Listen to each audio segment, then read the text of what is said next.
Admiral Threxus. Vay's voice rang through the crystalline chamber like a blade across glass.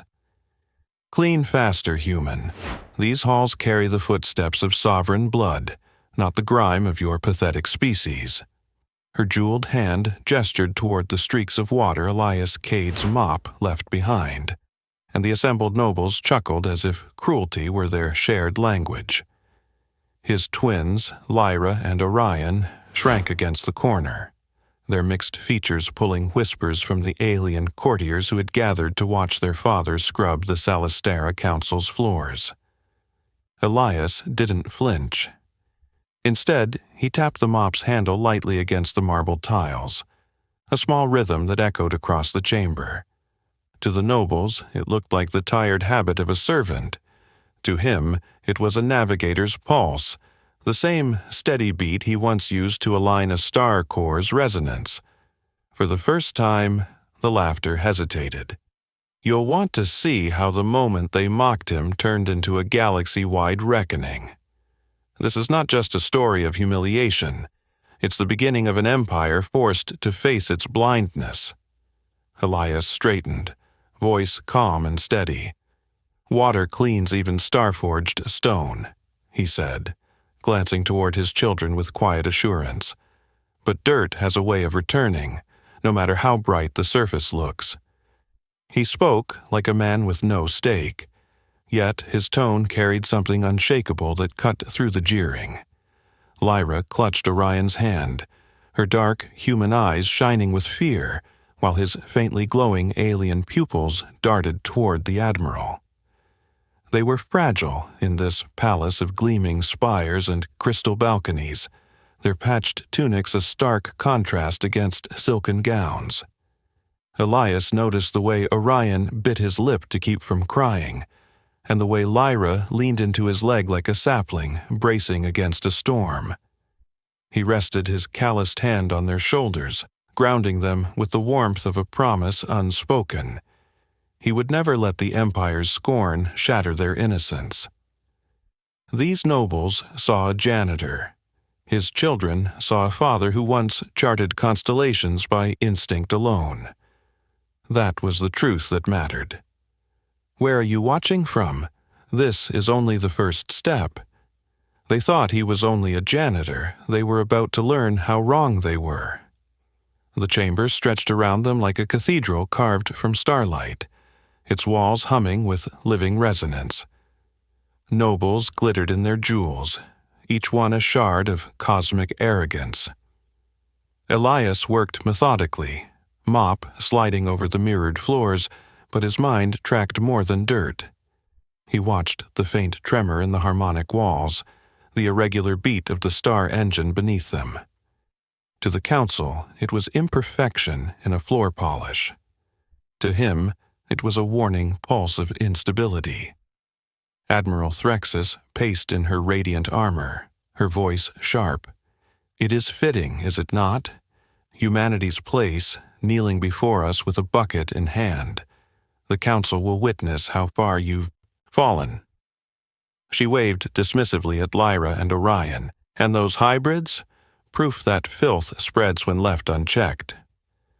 The courtiers laughed again, the sound cruel enough to make Orion flinch. Elias's grip tightened on the mop handle, but his expression stayed composed. He knew anger was a trap here, one that would drag his children deeper into scorn. Instead, he tilted the mop head forward, pressing its worn bristles into a faint groove etched into the marble. The groove pulsed with resonance, the same pattern as a navigator's star map, hidden from those who had never touched the currents of a core. For an instant, his children noticed the flicker of recognition in his eyes, and their shoulders eased. The humiliation hung heavy in the air, but something had shifted.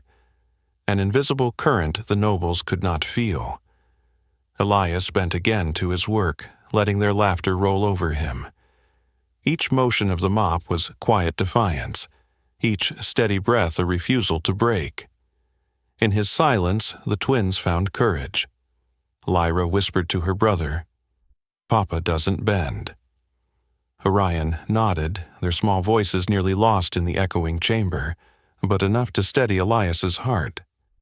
The council saw nothing more than a janitor, but beneath the surface the rhythm of a navigator pulsed again, faint but steady. A rhythm the Empire would one day recognize, too late to stop what was coming. The laughter of the nobles still clung to the walls when Elias pressed his mop back into the bucket. Ripples spread across the dirty water, trembling in a rhythm no one else noticed. The resonance in the marble beneath his feet had not gone away, it had deepened. The flagship's living core, buried within the ship's heart, pulsed like an organ out of sync with itself. Elias's hand paused on the mop handle, instinct tugging at him, old instincts he had sworn never to reveal. Lyra and Orion leaned closer to him. Orion whispered, "Papa, it feels like the floor is shaking." The boy's alien pupils widened, catching faint glimmers of the resonance no one else would see. Elias placed a steady hand on his son's shoulder, nodding softly. "Stay near me," he murmured. His calm tone belied the storm building in his chest. Admiral Threxus noticed nothing. She moved toward the high dais, her jeweled crown orbiting faintly above her head. The courtiers clustered around her, sharing smug remarks. "Humans always slow," one said. "Perhaps the mop should clean him instead," another sneered. Their words were barbs designed for Elias's ears, but he bent his head, silent. He was not silent because he was weak. He was silent because he was listening. To the tremor, to the irregular heartbeat of a ship that could vaporize a star system. The chamber's harmonic walls flickered for the briefest instant, a subtle dimming of the resonance light. It went unnoticed by the nobles, who were too enthralled with their mockery. Lyra, however, grabbed her father's sleeve. "Papa, did you see it? The walls blinked." Her voice carried more clarity than fear. She had inherited more than his blood. She had inherited his sense for patterns. Elias crouched low, drawing his children closer. He kept his mop upright like a staff beside him, a humble tool masking its symbolic weight. "Watch carefully," he whispered, eyes narrowing at the shifting light. The tremor was not random. It was a warning. The kind of warning navigators were trained to feel in their bones. Threxus turned suddenly, her eyes sharp as a hawk's. "You there! Stop cowering like vermin. Stand where the council can see your disgrace." Her voice cut through the chamber. The nobles quieted, eager for another round of humiliation. Elias straightened, mop in hand, his twins pressed against his side. His patched uniform caught the golden light spilling through the crystalline ceiling. He looked nothing like a warrior, nothing like a navigator, nothing like a man who once guided fleets across stellar currents, and yet, in his stillness, something undeniable radiated. "I serve where I am placed," Elias said evenly, "but I do not cower." His gaze flicked briefly to Lyra and Orion. "Not while my children watch." The words landed heavier than the nobles expected. For a heartbeat, the chamber's silence hummed louder than their jewels.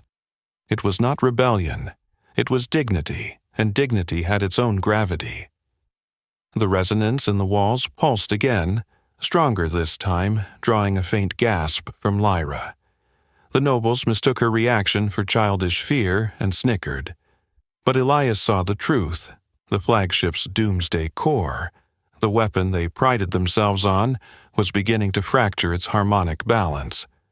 Threxus smirked, unaware of the danger. Look at him, clinging to vermin bloodlines, hiding behind his half-breeds. And yet he still believes himself dignified, amusing. She descended the dais, closing the distance. Her armored boots rang against the marble. "Tell me, Janitor, do you think your mop can clean arrogance from a hall built by gods?" Elias lowered his eyes briefly to the mop. water dripping from its frayed ends onto the shining floor. He shifted his grip, steady, deliberate. "Arrogance always leaves stains," he said softly. "Some stains run deeper than stone." His twins clung tighter, drawing strength from his voice. Their trust was absolute, even as the chamber filled with cruel amusement. The nobles laughed again, but their laughter was beginning to fray, threaded with unease.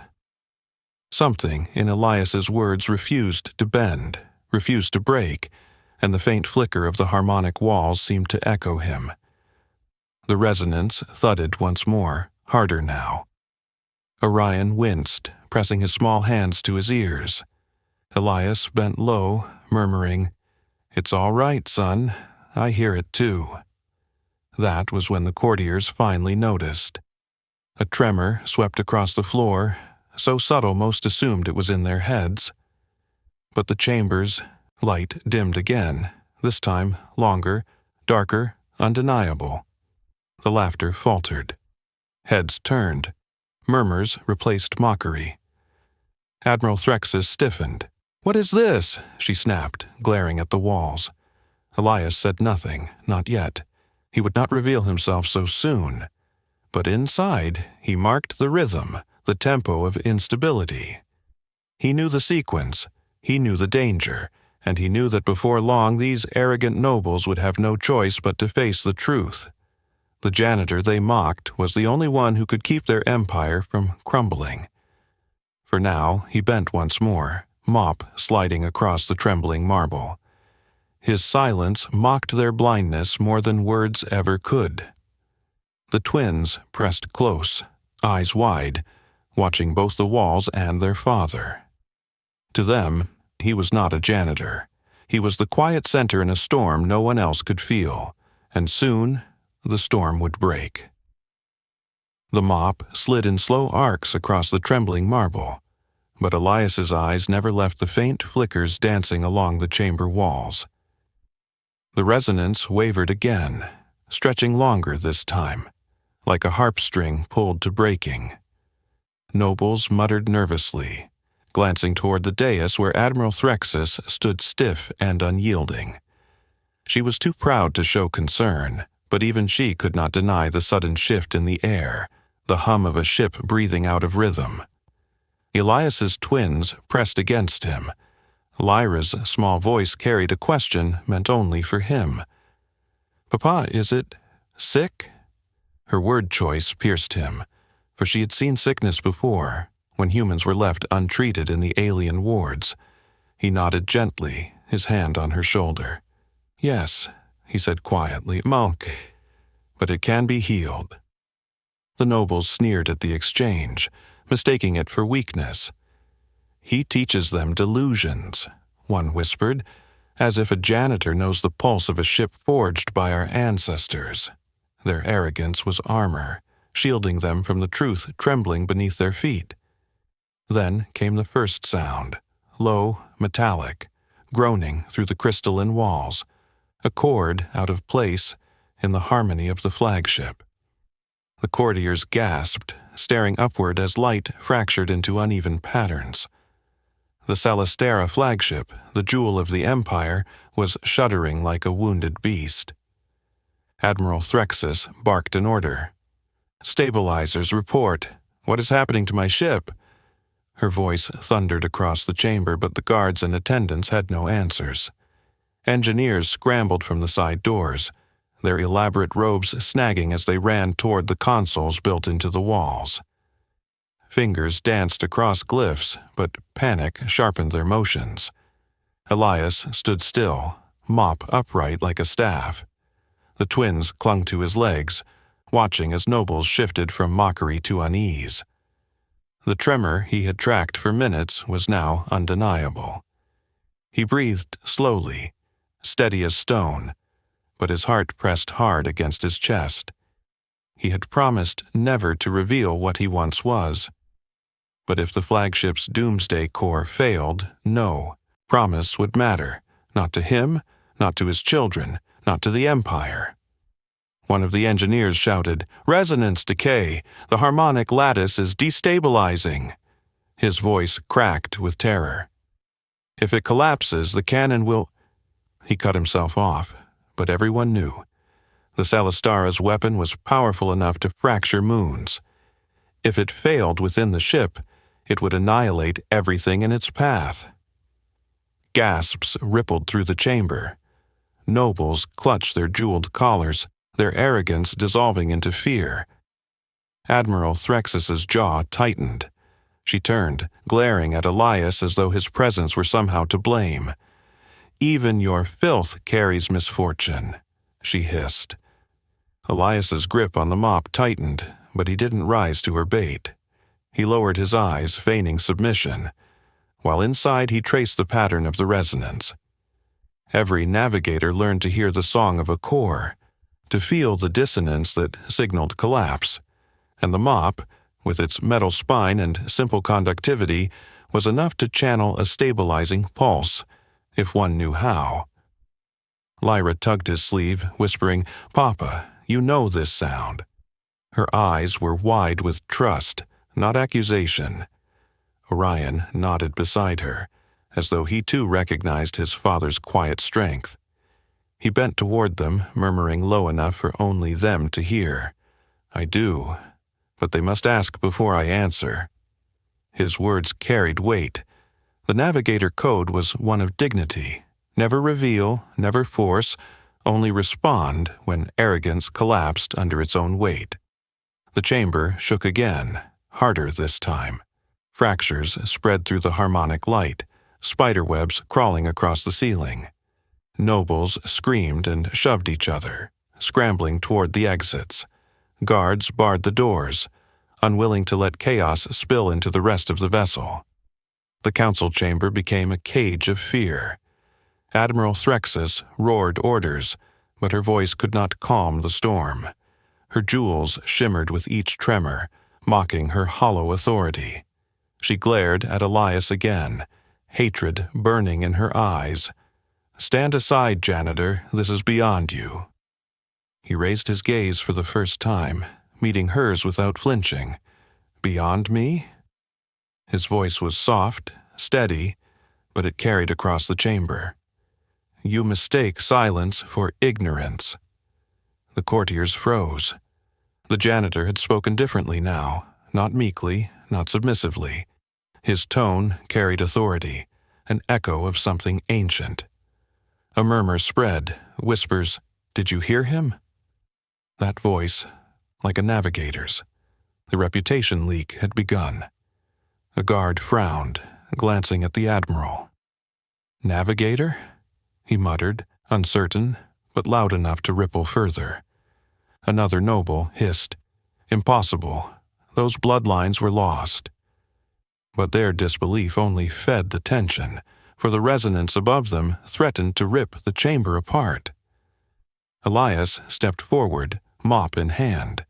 His twins followed close, their trust binding them to his side. He did not shout, he did not posture. He simply walked into the center of the chamber as the light flickered dangerously overhead. "This ship is crying," he said quietly, "and you laugh while it bleeds." The nobles shivered, hearing truth in his words, even if they did not want to admit it. Admiral Threxus's lips curled, fury warring with fear, but the tremor's pulse grew sharper, demanding attention no pride could silence. Elias planted the mop against the trembling marble, its handle upright like a banner.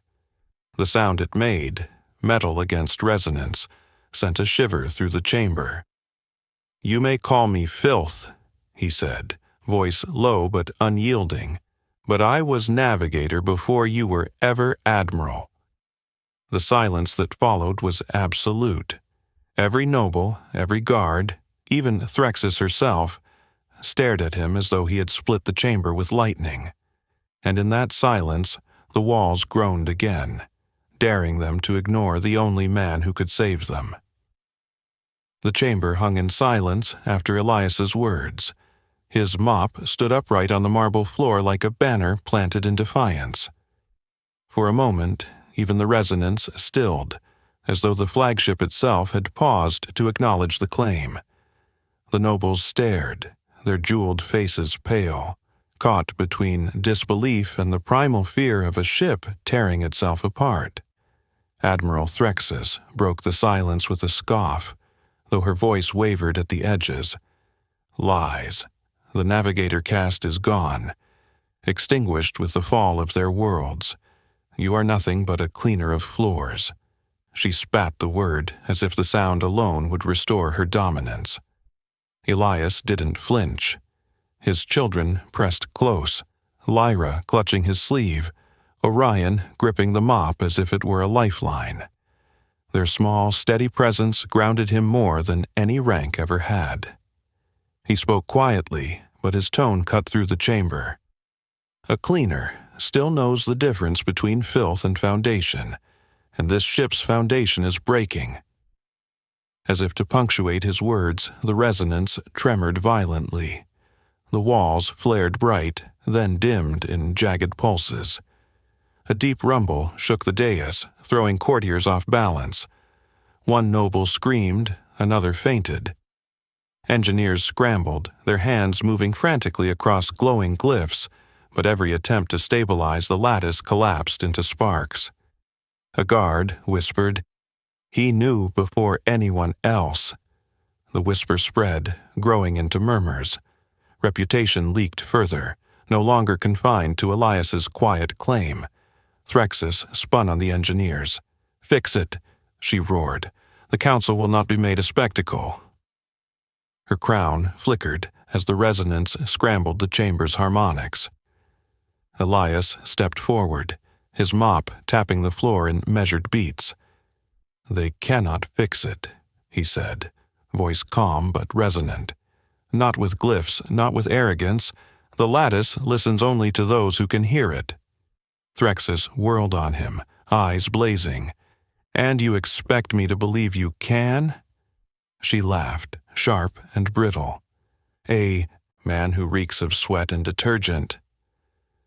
Elias lowered his gaze briefly, the way he used to before mockery, but this time he lifted it with quiet certainty. "I expect nothing from you. Belief changes nothing. The core will collapse, and when it does, your laughter will not stop the fire." The chamber convulsed again. Fractures streaked across the crystalline walls like lightning veins. Lyra gasped, covering her mouth, while Orion pressed into Elias's side. He laid a steady hand on his son's back, whispering, "Steady, little one. The storm hasn't broken yet." The courtiers panicked openly now. "Do something! The ship is dying." Their voices overlapped in terrified crescendo. For the first time, their gaze turned not to Threxus, but to Elias. The janitor they mocked had become the axis of their fear and hope. One of the engineers collapsed to his knees. "The harmonics reject us," he cried. "We cannot align the resonance. It's like the ship refuses us." Elias closed his eyes, listening. To most, the groaning was chaos, noise without pattern. But he heard it differently, the rising and falling tones of a lattice gasping for balance.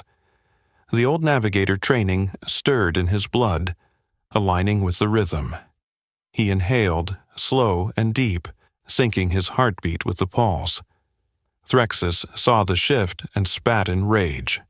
"Enough of this performance," she pointed at him. "Guards, seize him. Let him mop the brig while real minds save the ship." The guards hesitated. Their armor gleamed under fractured light, but their feet did not move. Fear kept them rooted, and in their hesitation, Elias took another step forward, mop in hand. He planted the mop firmly into the trembling floor. The vibration traveled up the handle, humming through his calloused grip. He leaned into it, adjusting the angle until the resonance aligned faintly with the tremor. The chamber stilled. Not fully, but enough for gasps to ripple through the onlookers. Lyra's eyes widened. "Papa," it listened. Her whisper carried awe, piercing through the panic. Orion clutched her hand, his glowing pupils reflecting the stabilizing flicker. "He's not just mopping," he said with childlike certainty. "He's guiding it." Elias allowed himself the faintest smile. "Not guiding," he corrected softly. "Listening." The nobles fell into uneasy silence. The janitor's children had spoken what none of them dared to believe, that the ship itself responded to him. Threxus's fury erupted.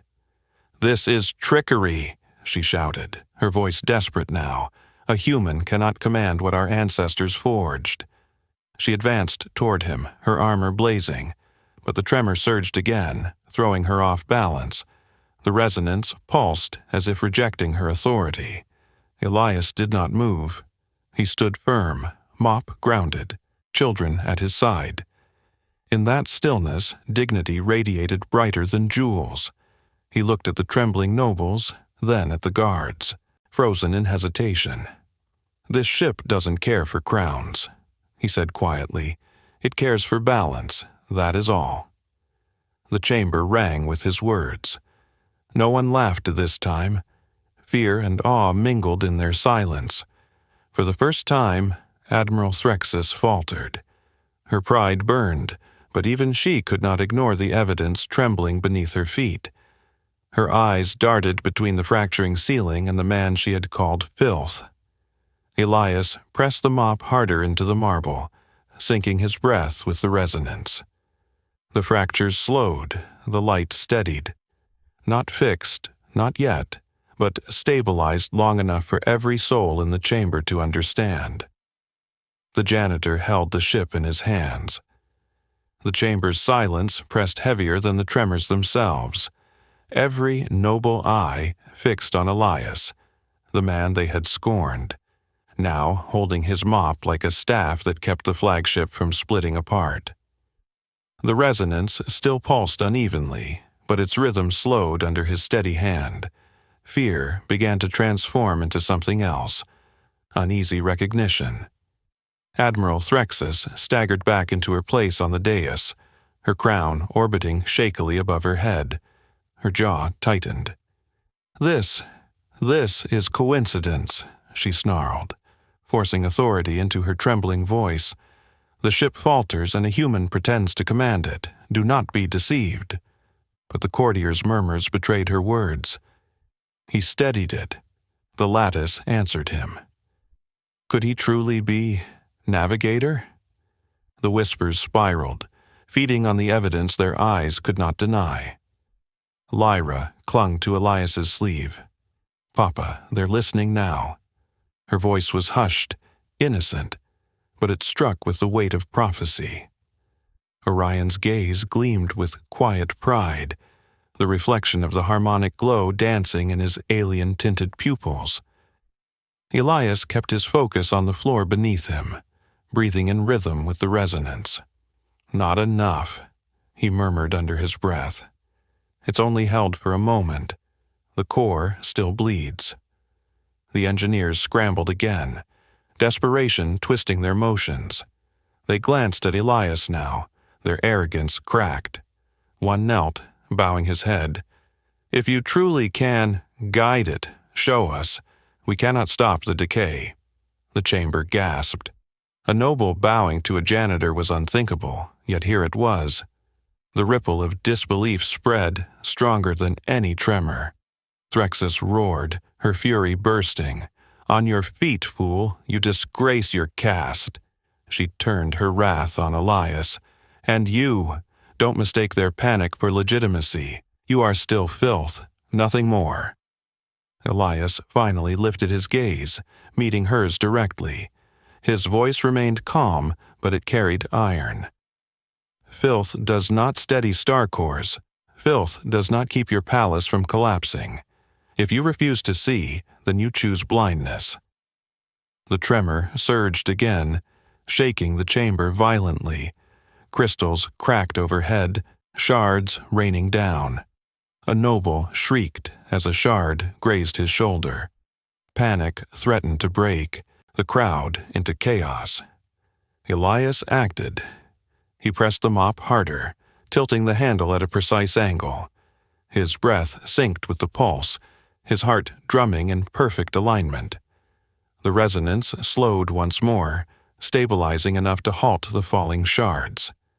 The chamber stilled, fragile but intact. A hush fell, broken only by Orion's awed whisper, "He's not just cleaning, Papas, saving." The phrase echoed in the nobles' minds, reshaping the humiliation they had once reveled in. What had been mockery was now revelation. Elias drew the mop back slightly, testing the ship's balance. He knew the truth. This was only a temporary reprieve. The lattice was collapsing in its depths. To fix it fully, he would need to reach the core itself. But to admit that was to step beyond the shadow he had lived in for years. Lyra looked up at him, sensing the weight in his silence. "You can heal it, can't you?" Her voice trembled with hope. He rested his hand gently on her head. "Yes, but not here. The core lies deeper." The nobles stiffened at his words. Their empire's most sacred weapon, the Doomsday core, was spoken of with reverence, rarely even acknowledged aloud.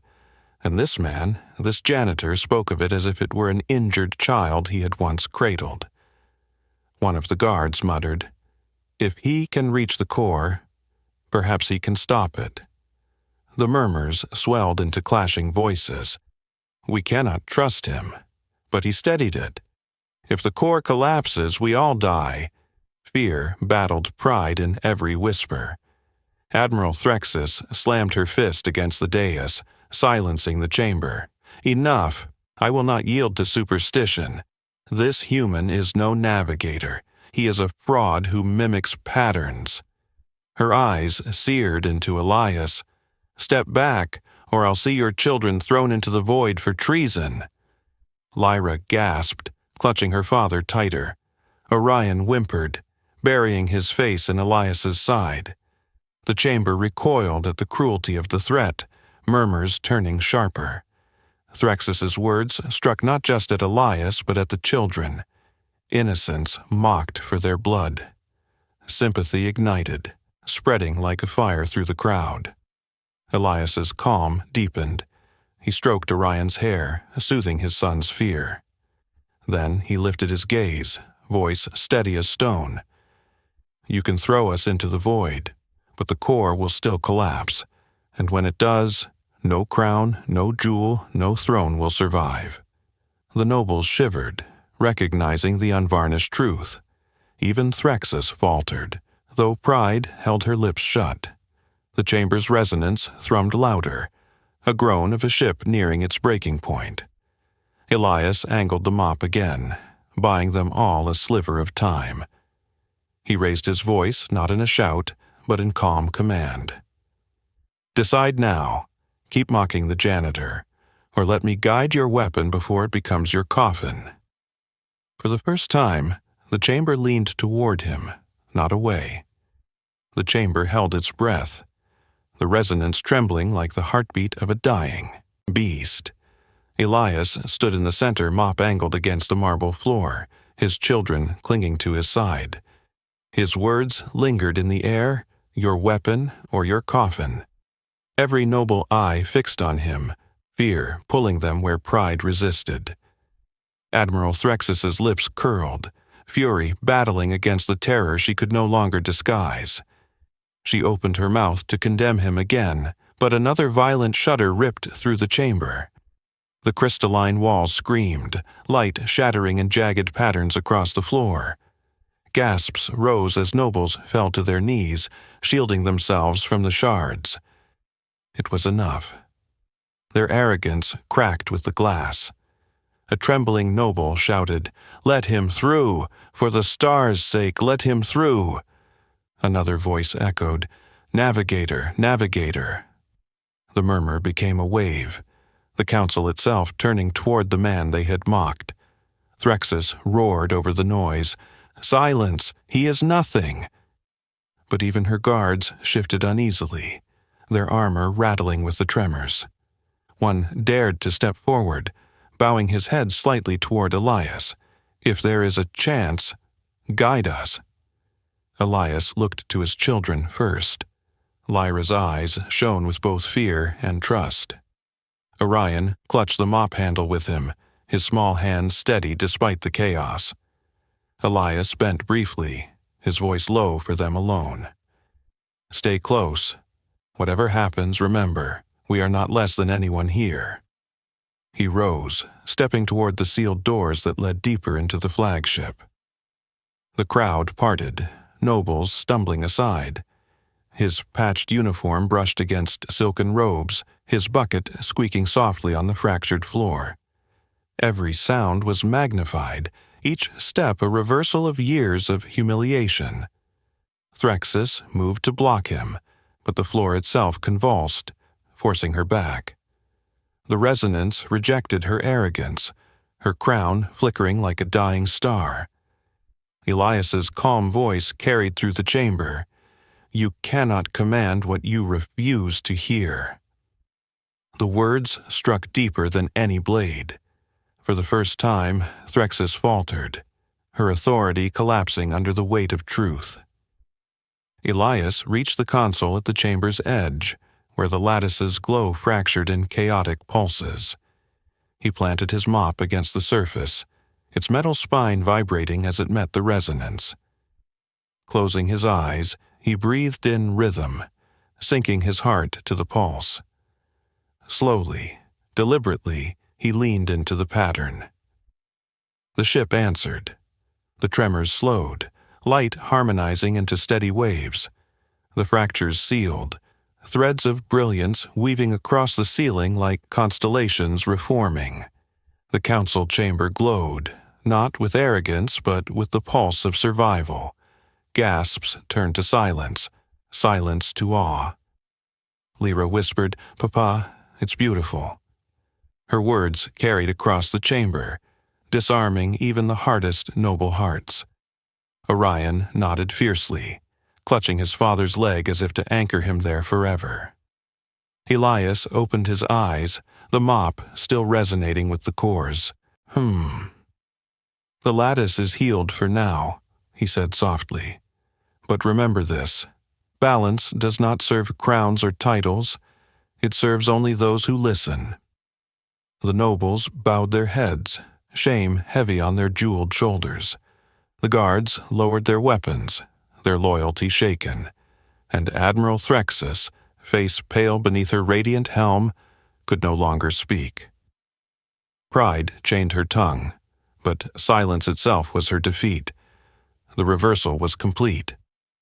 Elias released the mop, letting it stand on its own, bristles damp against the marble. To the council, it was a humble tool. To him, it had become a symbol of vindication, mockery transformed into salvation.